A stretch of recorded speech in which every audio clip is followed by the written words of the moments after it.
আসসালামু আলাইকুম। পাঠ করছিলাম নবীদের কাহিনী। এ পর্যায়ে আমি পাঠ করছিলাম নূহ আলাইহিসসালামের ঘটনাবলী। আজকে যে পর্বটি পাঠ করব তা হচ্ছে স্বীয় কওমের প্রতি নূহ আলাইহিস সালামের দাওয়াত। আল্লাহ বলেন, আমরা নূহকে তার কওমের নিকট প্রেরণ করলাম তাদের উপরে মর্মান্তিক আযাব নাজিল হওয়ার পূর্বেই তাদেরকে সতর্ক করার জন্য।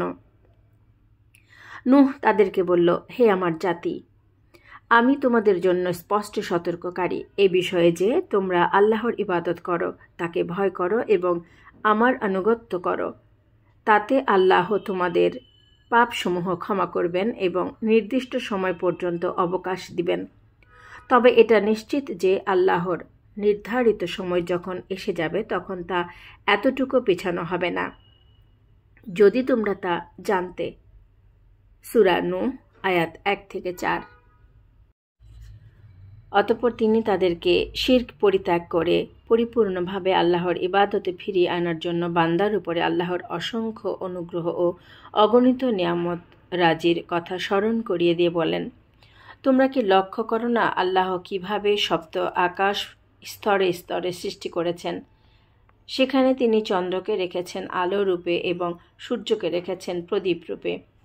আল্লাহ তোমাদেরকে মাটি থেকে উদ্গত করেছেন, অতঃপর তাতে ফিরিয়ে নেবেন ও আবার পুনরুত্থিত করবেন। আল্লাহ তোমাদের জন্য জমিনকে করেছেন বিছানা সদৃশ, যাতে তোমরা চলাফেরা করতে পারো প্রশস্ত রাস্তাসমূহে। সূরা নূহ আয়াত 15-20। নূহ আলাইহিসসালাম স্বীয় কওমকে দিন রাত দাওয়াত দিতে থাকেন। তিনি তাদেরকে প্রকাশ্যে ও গোপনে বিভিন্ন পন্থায় ও পদ্ধতিতে দাওয়াত দেন, কিন্তু ফলাফল হয় নিতান্ত নৈরাশ্যজনক। তার দাওয়াতে অতিষ্ঠ হয়ে তারা তাকে দেখলেই পালিয়ে যেত, কখনো কানে আঙ্গুল দিত, কখনো তাদের চেহারা কাপড় দিয়ে ঢেকে ফেলত। তারা তাদের হঠকারিতা ও জিদে অটল থাকত এবং চরম ঔদ্ধত্য প্রদর্শন করত। সূরা নূহ আয়াত 6-9। এক সময় কওমের সর্দাররা লোকদের ডেকে বলল, খবরদার, তোমরা তোমাদের পূর্বপুরুষদের পূজিত উপাস্য ওয়াদ, সুয়া, ইয়াগুস, ইয়াউক্কু, নাসরকে কখনোই পরিত্যাগ করবে না। এভাবে তারা বহু লোককে পথভ্রষ্ট করে এবং তাদের ধন বল ও জনবল দিয়ে নূহ এর বিরুদ্ধে ভয়ানক সব চক্রান্ত শুরু করে। সূরা নূহ আয়াত 21-23। নূহ আলাইহিসসালামের বিরুদ্ধে 5টি আপত্তি। কওমের অবিশ্বাসী নেতারা জনগণকে বিভ্রান্ত করার জন্য নূহ আলাইহিসসালামের বিরুদ্ধে 5টি আপত্তি উত্থাপন করেছিল। 1. আপনি তো আমাদের মতোই একজন মানুষ, নবী হলে তো ফেরেশতা হতেন। 2. আপনার অনুসারী হলো আমাদের মধ্যকার হীন ও কম বুদ্ধিসম্পন্ন লোকেরা। 3. কওমের উপরে আপনাদের কোনো প্রাধান্য পরিদৃষ্ট হয় না। সূরা হুদ আয়াত 27। 4. আপনার দাওয়াত আমাদের বাপ দাদাদের রীতিবিরোধী। 5. আপনি আসলে নেতৃত্বের অভিলাষী। মুমিনুন সূরা আয়াত 24-25। অতএব আপনাকে আমরা মিথ্যাবাদী মনে করি। সূরা হুদ আয়াত 27। জনগণকে খেপিয়ে তোলার জন্য নূহ এর দাওয়াতকে ক্ষমতালোভী রাজনৈতিক আন্দোলন বলে আখ্যায়িত করে কাফের নেতারা বলল, এই লোক তো আমাদের মতোই একজন মানুষ, আসলে সে তোমাদের উপরে নেতৃত্ব করতে চায়। আল্লাহ ইচ্ছা করলে তো একজন ফেরেশতা পাঠাতে পারতেন। তাছাড়া এ লোক যেসব কথা বলছে তা তো আমরা আমাদের বাপদাদাদের কাছে কখনো শুনিনি। আসলে লোকটার মধ্যে পাগলামি রয়েছে কিংবা তার সাথে কোনো জিন রয়েছে। অতএব তোমরা এই ব্যক্তির দিকে ভ্রুক্ষেপ করো না, বরং কিছুদিন অপেক্ষা করো। সূরা মুমিনুন আয়াত 24-25। এভাবে তারা তাকে সরাসরি পাগল বলে এবং প্রাণে মারার হুমকি দেয়। সূরা কামার আয়াত 9। আপত্তিসমূহের জবাব। 1.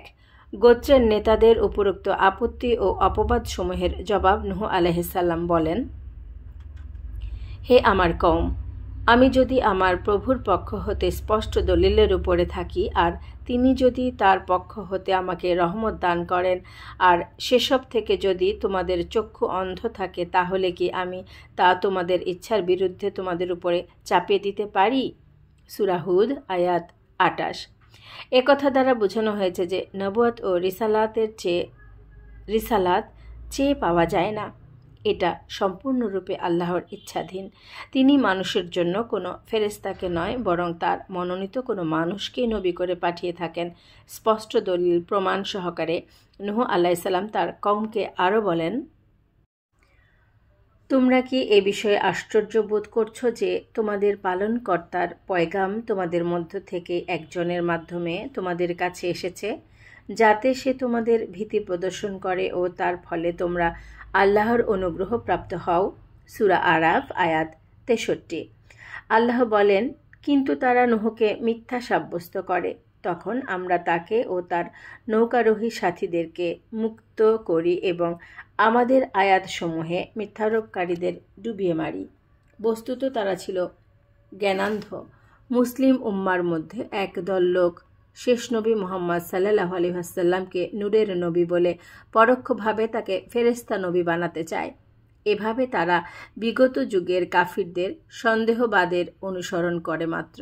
অথচ আল্লাহ বলেন, যদি আমরা কোনো ফেরেশতাকে রাসূল করে পাঠাতাম তবে সে মানুষের আকারেই হতো, কিন্তু এতেও তারা ওই সন্দেহই প্রকাশ করত যা এখন করছে। সূরা আনআম আয়াত ৯।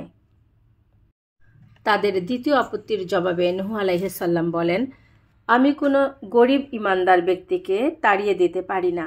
তারা অবশ্যই তাদের পালনকর্তার দিদার লাভে ধন্য হবে, বরং আমি তোমাদেরই মূর্খ দেখছি।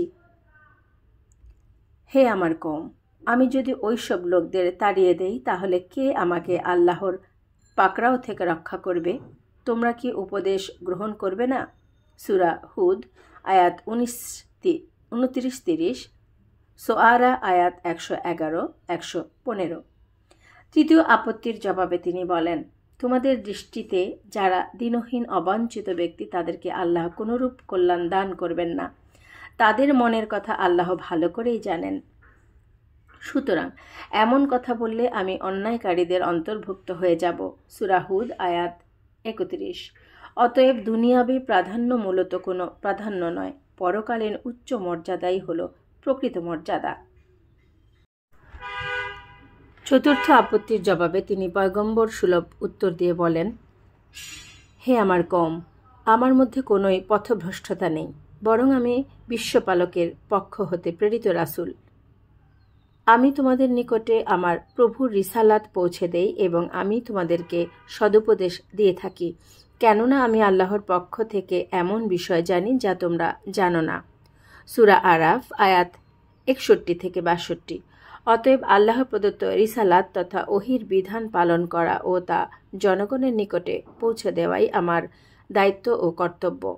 পিতৃধর্ম পালন করা নয়। বস্তুত বাপ দাদার ধর্মের দোহাই নূহ আলাইহিস সালাম থেকে শুরু করে শেষ নবী মুহাম্মদ সাল্লাল্লাহু আলাইহি ওয়াসাল্লাম পর্যন্ত সবাইকে দেওয়া হয়েছিল। আর সে কারণে প্রায় সকল নবীকেই স্ব জাতির নিকট থেকে চরম নির্যাতন ভোগ করতে হয়েছিল।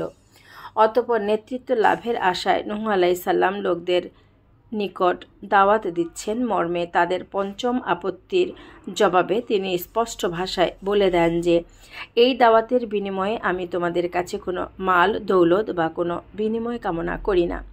আমার পুরস্কার তো কেবল বিশ্বপালকের আল্লাহর নিকটেই রয়েছে। সূরা শুআরা আয়াত 109, সূরা ইউনুস আয়াত 72, সূরা হুদ আয়াত 29। বস্তুতপক্ষে সকল নবীই একথা বলেছেন। শেষ নবী মুহাম্মদ সাল্লাল্লাহু আলাইহি ওয়াসাল্লামের কাছে এসে তার কওমের নেতারা যখন নেতৃত্ব গ্রহণের অথবা মাল দৌলতের বিনিময়ে তাওহীদের দাওয়াত পরিত্যাগের প্রস্তাব দিয়েছিল, তখন তিনি তা প্রত্যাখ্যান করে বলেছিলেন, যদি তোমরা আমার ডান হাতে সূর্য ও বাম হাতে চন্দ্র এনে দাও, তথাপি আমি যে সত্য নিয়ে আগমন করেছি তা পরিত্যাগ করব না। সূরা আর রাহিক আয়াত 97। বস্তুত শিরকের মাধ্যমে দুনিয়া অর্জন সহজলভ্য হয়, বিধায় যুগ যুগ ধরে দুনিয়া পূজারী এক শ্রেণীর বক ধার্মিক লোক মূর্তি, কবর ও মাজার নিয়ে পড়ে আছে। লোকেরা তাদেরকে আল্লাহর অলি ভাবে, অথচ ওরা মূলত আল্লাহর অলি নয়। ইব্রাহিম আলাইহিসসালাম এদের উদ্দেশ্যে বলেছিলেন, হে প্রভু, এ মূর্তিগুলো বহু লোককে পথভ্রষ্ট করেছে। এক্ষণে যারা আমার অনুগামী হয়েছে কেবল তারাই আমার দলভুক্ত, আর যারা আমার অবাধ্যতা করেছে তাদের ব্যাপারে আপনি সবকিছু, নিশ্চয়ই আপনি ক্ষমাশীল ও দয়াবান। ইব্রাহিম সূরা আয়াত 36। নিঃসন্দেহে যারা শেষ নবী মুহাম্মদ সাল্লাল্লাহু আলাইহি ওয়াসাল্লামের সত্যিকারের অনুসারী হবে কেবল তারাই আখিরাতে মুক্তি পাবে, যেহেতু শিরকপন্থীদের জন্য আল্লাহ জান্নাতকে হারাম করেছেন। সূরা মায়েদা আয়াত 72। সেহেতু শিরকের মাধ্যমে দুনিয়া অর্জনকারী লোকেরা এবং মুশরিক ব্যক্তিরা মুখে আল্লাহকে স্বীকার করলেও ওরা চিরস্থায়ীভাবে জাহান্নামের অধিবাসী হবে। অতএব হে মানুষ, শিরক হতে সাবধান হও। প্রিয় শ্রোতা, যে বইটি থেকে আমি আপনাদের নূহ আলাইহিস সালামের ঘটনাবলী এবং সমস্ত নবীদের কাহিনী পাঠ করে শোনাচ্ছি, বইটি লিখেছেন মোহাম্মদ আসাদুল্লাহ আল গালিব।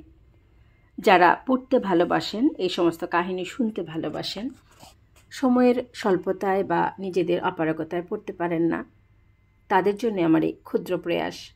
আপনাদের যদি একটু ভালো লেগে থাকে, সেখানে আমার সার্থকতা। সবাই ভালো থাকবেন। আসসালামু আলাইকুম। আল্লাহ হাফেজ।